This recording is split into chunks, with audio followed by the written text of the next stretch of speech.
आप देख रहे हैं विंध्य वसुंधरा समाचार। मऊगंज हत्याकांड, ब्राह्मण युवक की हत्या के विरोध में रीवा मऊगंज बंद, आंशिक असर। रीवा मऊगंज में ब्राह्मण युवक की हत्या के विरोध में ब्राह्मण महासभा के आह्वान पर रीवा और मऊगंज में बंद का आंशिक असर देखने को मिला।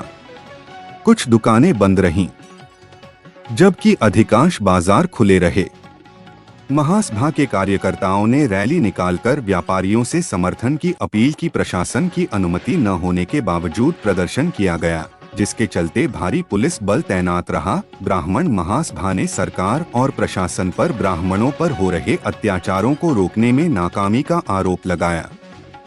महासभा का कहना है कि मैहर, सीधी और मऊगंज में हुई हत्याओं ने समाज को झकझोर कर रख दिया है और सरकार इस पर कोई ठोस कदम नहीं उठा रही। गौरतलब है कि 15 मार्च को मऊगंज में एसआई गौतम और सनी द्विवेदी की हत्या कर दी गई थी। सनी द्विवेदी को पहले बंधक बनाया गया और फिर उसकी हत्या कर दी गई। वहीं बचाव में गई पुलिस पर पथराव हुआ, जिसमें एसआई गौतम की जान चली गई। इस हत्याकांड के बाद ब्राह्मण समाज में आक्रोश व्याप्त है और दोषियों की जल्द गिरफ्तारी व कठोर कार्रवाई की मांग की जा रही है। इस बंद को अखिल भारतीय ब्राह्मण समाज, हिंदू क्षत्रिय वाहिनी, रॉयल राजपूत संगठन और सपाक्स का समर्थन मिला। बंद के दौरान प्रशासन पूरी तरह सतर्क रहा और किसी भी अप्रिय घटना को रोकने के लिए चप्पे चप्पे पर पुलिस बल तैनात किया गया।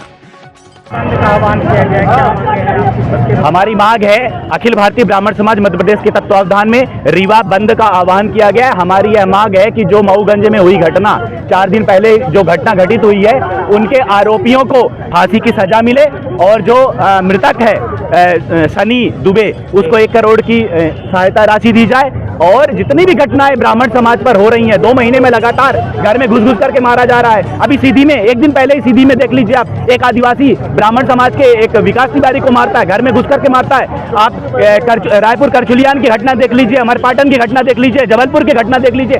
4 नृशंस हत्याएं की जाती है और ब्राह्मण समाज के ये नेता, चाहे वो उप मुख्यमंत्री हो, चाहे वो प्रदेश अध्यक्ष हो, इन लोगों के मुंह से आवाज नहीं निकलती है और बातें करते हैं। वो कहते हैं कि हम जब वोट लेना होता है तो वो कहते हैं कि हम ब्राह्मण समाज के, हमें वोट दो।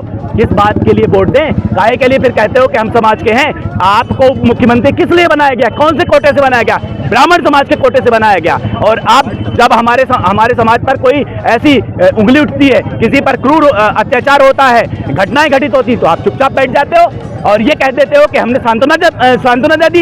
ये कब तक चलेगा? अब ब्राह्मण समाज सब नहीं सहेगा और हमारे साथ पूरा समाज है, सवर्ण समाज है, क्षत्रिय सेना है, कर्णी सेना है, सभी समाज आज हमारे यहाँ एकत्रित हुए हैं। बंद की परमिशन नहीं मिली तो क्या इसकी कितना समर्थन मिला? हमने निवेदन किया है, हमने किसी को जबरदस्ती नहीं किया है। हमने निवेदन किया कि इस अत्याचार, हिंसा के प्रति आप सब आइए और 1 दिन का बंद का आह्वान किया और सबने माना। आज तो बंद है लगभग पूरा शहर, आज पूरा शहर बंद है और सबने अपने मन से किया। अपने जिले के अंदर श्रवण समाज के बहुत सारे नेता हैं और अभी तक किसी भी तरह का कोई बयान। मैं यही तो कह रहा हूँ कि जो नेता हैं, जो राजनेता हैं, उनके मुंह में दही जमा हुआ है, वो समाज के लिए खड़े नहीं हो रहे हैं। तो जो सामान्य मनुष्य हैं, सामान्य जन हैं, सामान्य समाज के लोग हैं, वो कहाँ जाएं? तो अपनी बात तो रोडों पे करेंगे ना।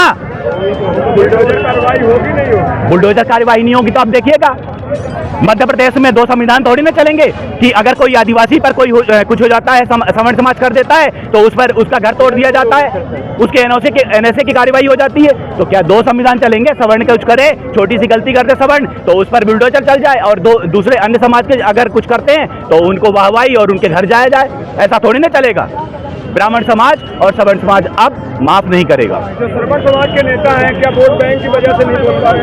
निश्चित आपने मेरे मुंह की बात छीन ली। जितने भी नेता हैं सवर्ण समाज के, चाहे वो ब्राह्मण समाज के, अरे उप मुख्यमंत्री जी का तो यह गृहग्राम है। आप लोग समझ पा रहे हैं मैं क्या कहना चाह रहा हूँ? आवाज नहीं निकली उनकी। एक स्टेटमेंट अगर आया हो तो आप बता दीजिए मुझे। अगला आपका मिशन क्या होगा अगर नहीं माना? अभी हम अपनी मांगे पुलिस आईजी और कमिश्नर को हम दे रहे हैं। अगर ये नहीं मानी जाती है, एसपी कलेक्टर को नहीं हटाया जाता है, जो हमारी मांगे नहीं मानी जाती हैं, तो उग्र आंदोलन होगा। पूरे मध्य प्रदेश में आंदोलन होगा। क्या नाम है? पंडित पुष्पेंद्र मिश्र, प्रदेश अध्यक्ष, अखिल भारतीय ब्राह्मण समाज मध्य प्रदेश। ब्राह्मणों के ऊपर लगातार हो रहे विभिन्न प्रदेश में अत्याचार और अपराध के खिलाफ जो है रीवा बंद का आह्वान ब्राह्मण समाज द्वारा किया गया है, जिसमें राय राजपूत संगठन भी और अन्य समाज संगठन भी भाग लेकर पूर्ण समर्थन कर रहे हैं। हम लोग रीवा बंद का समर्थन करके आज रीवा बंद किए हुए हैं और हम चाहते हैं कि सनी द्विवेदी जिसकी हत्या हुई है मऊगंज में, उसके परिवार के एक आश्रित व्यक्ति को सरकारी नौकरी दिलाई जाए और 1 करोड़ रुपए की आर्थिक सहायता दिलाई जाए।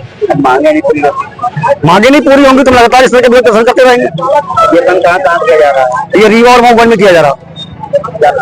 राजीव सिंह परिहार, राय राजपूत संगठन राष्ट्रीय उपाध्यक्ष।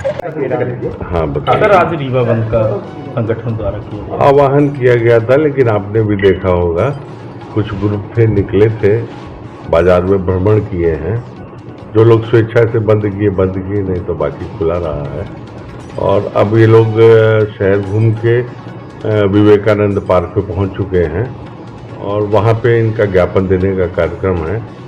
एडीएम और एडिशनल एसपी साहब को बोल दिया गया है, जाके उनसे ज्ञापन ले लेंगे। अब उनकी इच्छा थी, पहले उनको समझाया गया था कि आप लोग एक ग्रुप बना लें, चर्चा कर लें, लेकिन उनका ये कहना था कि नहीं, हम बाजार भ्रमण करेंगे, हम लोगों से अपील करेंगे। तो क्या अपील हुई आपने देखा, ये कितना बाजार बंद है वो भी आपने देखा। तो अब ज्ञापन होगा, ज्ञापन लेने के बाद अग्रिम कार्रवाई की जाएगी। क्या मांग कर रहे हैं सर, क्या इनकी मांग? उनका यही कहना था कि मऊगंज की घटना में अत्याचार हुआ और आरोपी नहीं पकड़े जा रहे हैं। तो आपको बता दूं 26 आरोपी हमारी हिरासत में हैं। जो राइफल लूटी गई थी वो राइफल भी हमारे पास है। मुख्य आरोपियों में से आधे आरोपी हमारे कब्जे में हैं। संभवतः आज वैधानिक कार्रवाई हो जाएगी और हमारी पार्टियां लगी हुई हैं। कुछ जो शेष बचे हुए हैं उन्हें हम जल्द से जल्द गिरफ्तार कर लेंगे। सर, देखा गया था कि बड़ी संख्या में पुलिसकर्मी अपने घायल हुए थे, अब कैसी उनकी स्थिति है, कैसा उनका स्वास्थ्य? देखिए, हमारे शहीद एएसआई साहब, उनके बारे में आपको पता ही है। बाकी सारे कर्मचारी और तहसीलदार साहब, अभी उनकी स्थिति बहुत अच्छी है और पूर्णतया अभी स्वस्थ हैं और उम्मीद करता हूं जल्द से जल्द डिस्चार्ज होकर अपनी ड्यूटी पे आएंगे। सर, एक यूट्यूब के पत्रकार का भी नाम आ रहा है इसमें। देखिए, वो तो विवेचना का विषय है, लेकिन हम आपको आश्वस्त करना चाहेंगे कि कुछ भी गलत नहीं होगा। यदि कोई गलत होगा तो उसे हम छोड़ेंगे नहीं, और यदि वो गलत नहीं होगा तो उसे हम किसी पकड़ में फंसाएंगे नहीं। ये आपको भरोसा दिलाते हैं। सर, आज रीवा बंद था, ये मऊगंज घटना के लिए आज जिला मऊगंज की पड़रा की घटना को लेकर आज विभिन्न संगठनों ने रीवा बंद का आह्वान किया था। संगठन के पदाधिकारी और सदस्यों ने आज विवेकानंद चौराहे पे एकत्रित होकर शहर में उन्होंने भ्रमण किया और अभी वो वापस विवेकानंद चौराहे पे पहुंच गए हैं। अभी वहां पर ज्ञापन होगा, तो हमारे अधिकारी वहां जाके उनसे ज्ञापन लेंगे।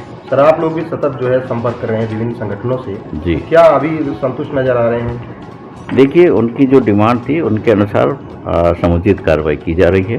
अभी आपने आईजी साहब को भी सुना होगा, गिरफ्तारी की कार्रवाई भी प्राथमिकता के आधार पर की जा रही है। इस प्रकरण में न सिर्फ उस युवक की मृत्यु हुई है, बल्कि हमारे एक जांबाज एएसआई रामचरण गौतम भी शहीद हुए हैं, प्रशासनिक अधिकारी भी घायल हुए हैं। ऐसी स्थिति में पुलिस और प्रशासन पूरी प्राथमिकता के आधार पर इसमें कार्रवाई कर रहा है। सर, आगे पुलिस के साथ ऐसी घटनाएं ना हो, उसके लिए क्या कुछ उपाय किए जाएंगे? देखिए, पहली बात तो ये है कि ये कोई साजिशन घटना नहीं लगती है। अकस्मात आवेश में आके ये घटना कारित हुई है। भविष्य में इस तरह की घटनाएं नहीं हो, इस हेतु जन जागरूकता भी की जाएगी और हमारे पुलिस बल भी और सतर्कता के साथ ड्यूटी करें, ऐसा हम तैयारी करके रखें।